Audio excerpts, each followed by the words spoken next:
പാലാ നഗരസഭയിലെ ഭരണപക്ഷ കൗൺസിലർമാർ തമ്മിലുള്ള തർക്കം രൂക്ഷം. തന്റെ വാച്ചും ഫയലുകളും കോൺഗ്രസ് കൗൺസിലർ ബിജു മാത്യൂസും മോഷ്ടിച്ചുവെന്നാരോപിച്ച് ചെയർപേഴ്സൺ ദിയ പുളിക്കക്കണ്ടം പോലീസിൽ പരാതി നൽകി. കോൺഗ്രസ് ആവശ്യപ്പെട്ടാൽ രാജിവെക്കാൻ തയ്യാറാണ് എന്നും ദിയ പുളിക്കക്കണ്ടം പറഞ്ഞു. രാഷ്ട്രീയ നാടകങ്ങൾ ഒരുപാട് കണ്ട പാലാ നഗരസഭയിൽ വീണ്ടും ഒരു രാഷ്ട്രീയ നാടകത്തിന് സാധ്യത തെളിയുകയാണ്. ഭരണപക്ഷ കൗൺസിലർമാർക്കിടയിലുള്ള തർക്കമാണ് നിലവിലെ പ്രധാനപ്പെട്ട പ്രതിസന്ധി.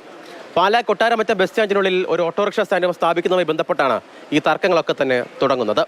കോൺഗ്രസ് കൗൺസിലർ ബിജു മാത്യൂസിനെ നഗരസഭയ്ക്കുള്ളിൽ വെച്ച് ബിനു പുളിക്കക്കണ്ടം കയ്യേറ്റം ചെയ്തുവെന്ന ഒരു പരാതി കഴിഞ്ഞയാഴ്ച തന്നെ പാലാ പോലീസിൽ ലഭിച്ചിട്ടുണ്ടായിരുന്നു. ഇതിന്റെ അന്വേഷണവുമായി ബന്ധപ്പെട്ടാണ് ബിജു മാത്യൂസും 3 പോലീസ് ഉദ്യോഗസ്ഥരും ഇന്നലെ വൈകുന്നേരത്തോടുകൂടി പാലാ നഗരസഭ അധ്യക്ഷ ദിയ ബിനു പുളിക്കക്കണ്ടത്തിന്റെ ചേംബറിലേക്ക് എത്തുന്നത്. ഇവിടെ വെച്ച് ദിയ ബിനു പുളിക്കക്കണ്ടത്തിന്റെ വിലപിടിപ്പുള്ള വാച്ചും ഒരു ഫയലും ബിജു മാത്യൂസ് മോഷ്ടിച്ചു എന്നാണ് ദിയ ബിനു പുളിക്കക്കണ്ടത്തിന്റെ പരാതി. കുറച്ച് ഫയൽ, കാരണം ഇമ്പോർട്ടൻ്റ് ആയിട്ടുള്ള പല സാധനങ്ങളും ഞാൻ വെച്ചിട്ട് പോകുന്നൊരു ഫയലാണ്. അപ്പോൾ ഒരു ഫയൽ നഷ്ടപ്പെട്ടിരുന്നു.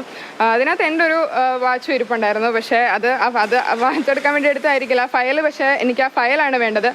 എൻ്റെ ഭരണത്തിൽ പിഴവ് വരുത്താൻ വേണ്ടി ചെയ്തതായിരിക്കാം. എന്നാൽ ദിയ ബിനുവിന്റെ മോഷണ ആരോപണം വ്യാജമാണെന്നും ചേംബറിനുള്ളിൽ നടന്ന കാര്യങ്ങളെല്ലാം തന്നെ ഫോണിൽ റെക്കോർഡ് ചെയ്ത് വച്ചിട്ടുണ്ടെന്നും കോൺഗ്രസ് കൗൺസിലർ ബിജു മാത്യൂസും വ്യക്തമാക്കി. എൻ്റെ കാഴ്ചയിൽ ഞാനോ പോലീസുകാരോ അവിടെ ഇരുന്ന നഗരസഭാ ജീവനക്കാരനോ അവിടെ നിന്ന് ഒരു സാധനവും മോഷ്ടിച്ചതായിട്ട് അറിയില്ല.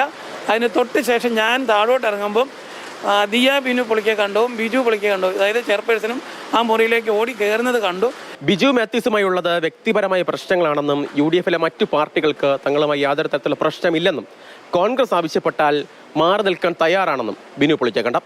ഈ ഭരണസമിതി നിലവിൽ വരുന്നതിന് മുമ്പ് തന്നെ ആരോപണങ്ങളുമായി മുമ്പോട്ട് വന്നൊരു വ്യക്തി 6 മാസത്തിന് ഉള്ളിൽ ചെയ്ത പ്രവൃത്തികൾ എല്ലാവരും ഒന്ന് പരിശോധിക്കണം. ആരോടെങ്കിലും ഈ ഭരണസമിതി മറിച്ചിടാമെന്ന് അച്ചാരം വാങ്ങിച്ചുകൊണ്ടാണ് ഈ പ്രവൃത്തി ചെയ്യുന്നതെങ്കിൽ ഞങ്ങൾക്കൊന്നും പറയാനില്ല. പക്ഷേ ഞങ്ങളെ സംബന്ധിച്ചിടത്തോളം UDF നിരുപാധികമായ പിന്തുണ ഞങ്ങൾക്ക് തന്നു. ആകെ 26 അംഗ കൗൺസിലിൽ 14 പേരാണ് UDF-നൊപ്പമുള്ളത്. അതിൽ 3 പേർ പുളിക്കക്കണ്ടം കുടുംബത്തിലെ സ്വതന്ത്രരും. അതിനാൽ തന്നെ UDF-ന് ഭരണം നിലനിർത്താൻ ഈ 3 പേരുടെ പിന്തുണ അത്യന്താപേക്ഷിതമാണ്. സമവായ ചർച്ചകൾക്കായി സംസ്ഥാന നേതാക്കൾ തന്നെ പ്രശ്നപരിഹാരത്തിന് മുന്നിലുണ്ട്.